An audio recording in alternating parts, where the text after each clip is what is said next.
In 1925, Babe Ruth collapsed on a train platform and nearly died. The newspapers called it the bellyache heard round the world. His doctors called it something far worse. Number 14 on this list is what he ate before every single game, sometimes a dozen at a time, until his stomach swelled against his belt. Number 3 was so vile his own teammates refused to sit near him at the table. These are the foods that built the greatest hitter who ever lived, then quietly took him apart from the inside. He earned more than the president and ate like a man trying to end himself. Hit that subscribe button. Let us count down the 20 grotesque foods Babe Ruth devoured. Number 20, the morning slab of steak. Most men in 1921 ate oatmeal or a fried egg for breakfast. Babe Ruth ate a porterhouse the size of a dinner plate before he had fully woken up. Teammates described walking into a hotel dining room at 7 in the morning and finding him already halfway through a 2-pound cut of beef, blood pooling on the plate, a fork in one hand and a bottle of ginger ale in the other. He did not cut it small. He carved off enormous pieces and worked them down while reading the sports pages. A porterhouse like that cost about $1 in the early 1920s. Real money then, but Ruth had it every single day the club was on the road. He believed red meat in the morning gave him power at the plate. What it actually gave him was a digestive system that never once got to rest. By the time the rest of the team ordered lunch, he had already eaten more than most of them would eat all day. Number 19, pickled eels in vinegar. This one turned stomachs even in his own era. Ruth kept jars of pickled eels the way other men kept a flask, and he ate them cold, straight from the brine, pinching the slick gray pieces out with his fingers. The vinegar smell followed him around the clubhouse. He swore they settled his stomach and sharpened his eye, and he would eat a full jar the night before a game, then wonder aloud why he felt sick in the third inning. Pickled eel was cheap immigrant food in New York then, sold from barrels down on the Lower East Side for a few cents a pound. Ruth, a man who could have eaten anything in the city, chose the eels. The acid and the oil sat in his gut for hours. Sports writers who saw him do it never forgot it, and they wrote about it for the rest of his life as proof that the man's appetite obeyed no rules a normal person would recognize. Number 18, raw onions like apples. Ruth ate raw onions the way a child eats fruit. He would peel a whole yellow onion, salt it, and bite into it in the dugout between at-bats, tears running down his face from the fumes while he chewed and grinned. He claimed onions cleared his blood and kept him from catching cold. The men sitting beside him on the bench got the full force of it for 9 innings. An onion cost a penny at a market stall, so this was not about money. It was about a man whose body simply demanded to be eating something at all times, and if nothing better was in reach, the onion would do. The raw sulfur compounds tore at a stomach lining that was already under siege from everything else on this list. He would finish one, wipe his eyes on his sleeve, and reach for the bag to start another before the inning was over. Number 17, chili by the pot. When Ruth found a chili he liked, he did not order a bowl. He ordered the pot.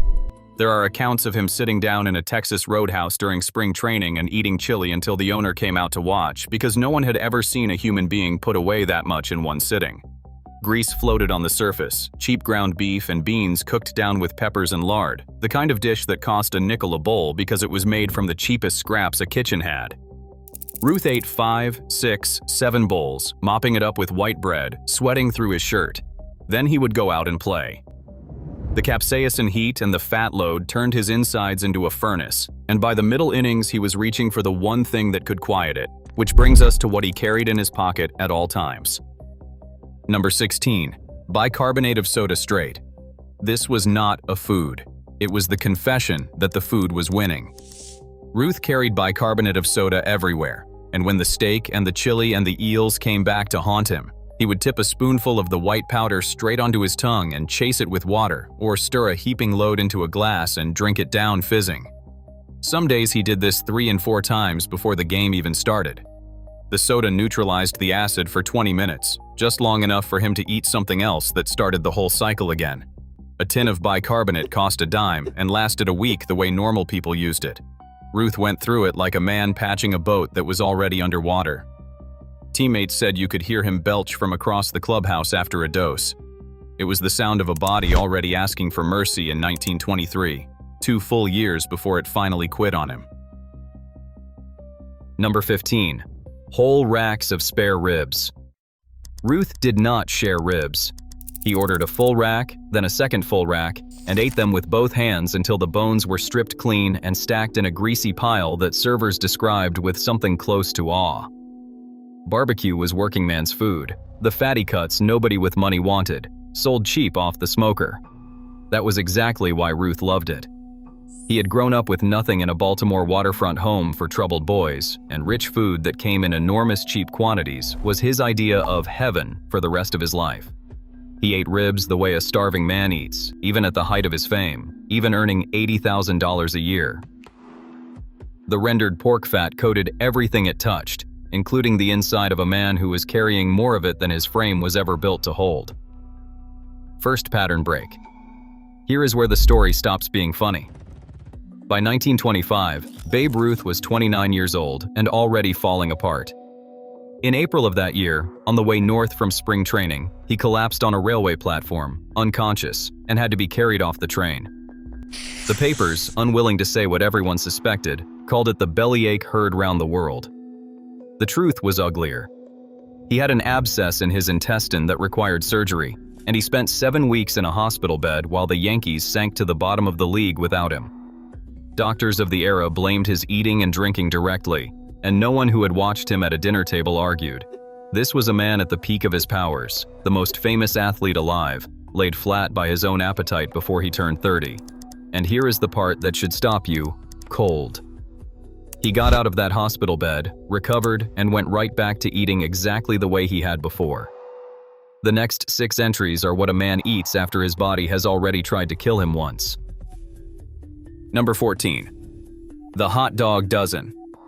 This is the food the legend was built on. Ruth ate hot dogs by the dozen, and not as a stunt. It was routine. Before a game, between innings, in the dugout, in the clubhouse, he would work through 8, 10, 12 of them. The cheap ballpark kind boiled soft and slid into a bun with a stripe of mustard. A hot dog cost a nickel at the park, so a dozen ran him 60 cents, pocket change to a man of his wealth. He would eat them fast, one after another, then wash the whole load down with bottle after bottle of soda pop, sometimes 6 or 8 bottles, until his stomach visibly swelled. Witnesses swore they watched him eat a dozen dogs and drink 8 sodas, and then step to the plate and hit a home run, which only convinced him he had found the secret.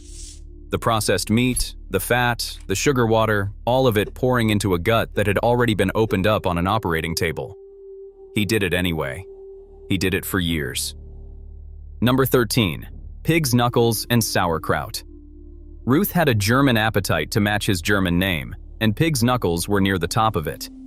These were the joints of the pig's leg, mostly bone, fat, skin, and cartilage, boiled until the gelatin turned everything soft and slick, served over a mound of sour cabbage. It was the cheapest meat a butcher sold, practically given away, and Ruth would order 2 and 3 portions in a Manhattan beer hall and eat every gluey bite. The dish was rich past the point of reason, pure rendered fat and collagen, the kind of meal that sits in a person for a day. He loved the sauerkraut sharp and dripping, and he loved the knuckles falling off the bone, and he did not care that a plate of it could have anchored a full-grown ship. It went down with beer, always with beer, and it stayed with him long into the night. Number 12. Bootleg beer by the case. Prohibition was the law of the land for nearly all of Ruth's prime, which meant every drop he drank was illegal. It did not slow him down for 1 minute. He drank beer by the case, smuggled in and iced down, and he could put away a volume that frightened men who prided themselves on holding their liquor. Teammates told stories of him drinking through the night, sleeping 2 hours, and hitting 2 home runs the next afternoon. It was true often enough to become myth. But beer is food as much as drink. Thousands of empty calories a night, sugar and starch flooding a system already staggering under the weight of everything else he consumed. The illegal beer of the era was rough, unregulated stuff, brewed in secret and moved by criminals. Ruth drank it without a second thought, night after night, year after year, pouring gasoline on a fire that was already burning through him. Number 11. Fried chicken, whole birds. When Ruth ate fried chicken, he ate the chicken. Not a piece, not a plate, the whole bird, and then he would look around for another. He ate it with his hands, greasy to the wrist, the skin crackling, and he ate it the way he did everything, at a speed that alarmed people. Fried chicken was cheap Southern cooking, and on trips through the South during spring training, he would find a kitchen that made it right and simply stay there, ordering bird after bird. The lard it fried in and the fat under the skin loaded him up all over again. He would finish a whole chicken, wipe his hands, and ask what was for dessert, because there was always room for dessert. And dessert was its own category of ruin. Number 10. Ice cream by the quart. For all the meat and grease, Ruth had a child's sweet tooth that never left him, and ice cream was its purest expression. He ate it by the quart, straight from the container, spooning it down after a full meal as though he had eaten nothing at all. He especially loved it after games in the summer heat, sitting half-dressed in the clubhouse working through a carton while the sweat still dried on him. Ice cream was a nickel treat, an ordinary indulgence, but no one else on earth was eating it a quart at a time on top of everything already on this list. The sugar and the cream piled on with the beer and the pork fat and the fried chicken, day after day, a caloric flood that no amount of home runs could burn away. His waistline told the story long before his organs did. First look at the damage. By the late 20s, the man they once called the Sultan of SWAT was carrying a belly that strained every uniform the Yankees could sew for him. He wore a rubber corset under his jersey to hold it in. His legs, forced to carry all that weight through a long season, began to give him trouble that never fully went away. He was still hitting, still the greatest draw in the game, but every photograph from those years shows the change, the round face, the thick middle, the body of a man 20 years older than he was. The eating had stopped being a funny story the writers told. It had become the shape of him. Number 9. Lobster, 6 at a time. When Ruth had money, and after 1920 he always had money, he attacked the expensive food with the same violence he brought to the cheap. Lobster was a favorite, and he did not order one. He ordered 5 and 6, and cracked through them one after another, butter running down his chin, tossing the empty shells aside. A restaurant in New York learned to expect it whenever he walked in. The man ate like every meal might be his last, a habit burned into him from a childhood where food was never certain, and no fortune ever talked him out of it. 6 lobsters drowned in butter is a meal that would flatten most people for the evening. For Ruth, it was a course, one part of a longer night, with more food and more drink still ahead. Second pattern break. Here is what nobody around him would say out loud. Everyone knew. The trainers knew, the manager knew, the doctors knew, and every sports writer who traveled with the team knew. They watched him do it for 20 years, and they turned it into charming anecdotes because the alternative was admitting they were all watching a man slowly eat himself to death and doing nothing about it. In 1925, the Yankees hired a trainer specifically to get Ruth's weight and habits under control, and for one winter it worked, and he came back lean and had one of the greatest seasons ever played. Then the discipline faded, and the old appetite came roaring back, because a body trained since childhood to fear an empty plate does not learn moderation from a single scare. The food was not a flaw in the legend. The food was the engine of it, and the thing that would end it, all at once. Number 8. Hot peppers by the handful. Ruth ate raw hot peppers the way other men ate peanuts. He kept them in his pocket alongside the onions, and he would bite into them in the dugout, gasping and laughing, daring teammates to match him. The heat that would double over a normal man barely registered on a palate scorched by decades of abuse. He believed, as he believed about half the things he ate, that the peppers were good for him, that they cleaned him out and fired him up. What they actually did was inflame a stomach already raw from acid and grease and drink. He would eat a fistful, chase them with soda, and step to the plate with his eyes still watering. It was pure show, pure appetite, a man treating his own body like a carnival act because it had never once told him no. Number 7. Corned beef and cabbage, endless. Cheap, salty, and enormous corned beef and cabbage was exactly Ruth's kind of meal. The brisket was a tough, cheap cut cured in salt until it turned tender, boiled with cabbage into a heavy gray feast that cost a butcher almost nothing to sell. Ruth would eat plate after plate of it, the fat-streaked meat and the soft cabbage and the potatoes, and sop up the salty liquor with bread. The salt load alone was staggering, and he did it on top of a diet already drowning in it. His body held water like a sponge. The corned beef went down with beer, the way it always did, in a smoke-filled room late at night, and he would order another plate when a normal man would have loosened his belt and gone home. Number 6. Sardines and anchovies from the tin. Ruth had a strange late-night habit that disgusted the men who saw it. He ate oily little fish straight from the can, sardines and anchovies packed in oil, tipping them into his mouth in the small hours when the drinking had made him hungry again. The salt and the oil and the fishy reek filled whatever room he was in. It was poor man's food, a few cents a tin, the kind of thing you ate when you had nothing. And here was the richest athlete in America eating it by choice at 3 in the morning. The salt on top of the corned beef on top of the pig's knuckles, the oil on top of the lobster butter on top of the fried chicken. There was no bottom to it. His body absorbed all of it and swelled and strained and kept going because he gave it no other choice. Third pattern break. Here is the thing the appetite could not outrun forever. Ruth's career ended in 1935, but the habits did not end with it. Out of the game, without the daily exercise that had burned even a fraction of what he ate, the weight came on hard and stayed. He kept eating the way he always had, kept drinking, kept treating his body like it owed him. And the body, at last, sent its final bill. In 1946, he began to feel a pain over his left eye and a soreness in his throat, and the diagnosis, when it came, was cancer of the nasopharynx, at the base of the skull behind the nose. Whether the decades of drinking and the cigars and the punishing life caused it directly, no one could prove. But a man does not treat himself the way Ruth treated himself for 50 years and walk away clean. The last two entries are the food of a man whose body was already surrendering. Number 5. Coffee, pots of it, black and bitter. Ruth drank coffee the way he drank everything, by the pot.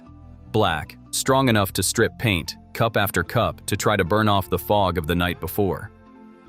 It was the antidote he reached for every morning, the thing that got a hungover, overfed body upright and out to the ballpark. He would drink a full pot before the steak, and then more after it. The acid on an empty stomach, then the steak, then the bicarbonate, a daily chemistry experiment run inside a single human being. Coffee was cheap and endless, and it never filled the hole that all the food was trying to fill either. It just kept him moving from one enormous meal to the next, which was the only rhythm his life had ever known. Number 4. Bootleg whiskey and bathtub gin. Through all the illegal years, Ruth drank hard liquor as freely as beer, the rough bootleg whiskey and homemade gin that flooded the country during Prohibition. This was dangerous stuff, distilled in secret with no oversight, the kind of alcohol that blinded and killed people in that era.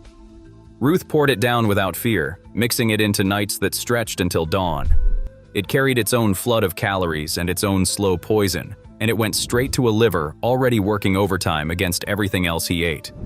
He was famous for arriving at the ballpark still half lit and playing like a god anyway, and every time he did it, the story grew and the warning shrank. The whiskey was part of the appetite too, the same bottomless hunger pointed at a bottle, and it took its share of him along with all the rest. Number 3. Limburger cheese, the whole wheel. This is the one his teammates could not forgive. Ruth loved Limburger, the cheese so notorious for its stench that it is a punchline to this day, and he ate it in quantities that cleared entire train cars. He would buy a whole pungent wheel and work through it, spreading the soft, reeking paste on bread, the smell filling every space he entered until men got up and moved. On the long train rides between cities, players begged him to put it away. He would not. He ate it with raw onion, if you can imagine the combination. The two worst smells in any kitchen combined into one, chased with beer, in a closed rail car full of trapped teammates. It was the purest picture of the man's relationship with food. He ate what he wanted, in the amount he wanted, and the discomfort of everyone around him, and eventually of his own failing body, never entered into it. Number 2. Slabs of liver, fried in butter. Ruth ate organ meat with a relish that unsettled people, and beef liver was a favorite, fried in butter until the edges crisped, eaten in portions that would have served a family. Liver was cheap, a few cents a pound, the cut the butcher could barely give away, dense and rich and heavy on the gut. Ruth would order a full plate and then a second, the iron-heavy meat sitting like a stone. He believed, in his half-formed folk science of the body, that liver made him strong. In truth, it was one more enormous load of fat and protein poured into a system that had been begging for rest since he was 29. He ate it late, he ate it often, and he ate it with the same reckless joy he brought to everything, right up until the years when his throat could no longer manage solid food at all. Number 1. The everything sandwich. At the top of the list is not a single food, but a habit, the thing that captured the whole man. Ruth built sandwiches that were not really sandwiches, piling in whatever was in front of him, cold cuts and cheese and onion and pickle and leftover meat, stacked so high he could barely close his hands around it, and he ate them at all hours, before games and after them, and in the dead of night when the drinking woke his hunger back up. There was no meal and no snack for Babe Ruth. There was only the next thing to eat, always, from the moment he woke until the moment he passed out. That bottomless drive built the biggest legend the game has ever known, the home runs and the crowds and the fortune. And that same bottomless drive is what carried him off. He died in August of 1948, only 53 years old, worn out decades before his time by the very appetite the whole country had cheered. Which of these would you have dared to try? Drop it in the comments. I want to know if anyone is brave enough to face the pickled eels, or if you are sticking with the hot dogs. Because Babe Ruth did not just play bigger than everyone else. He ate bigger too, and in the end, that was the story that finished him.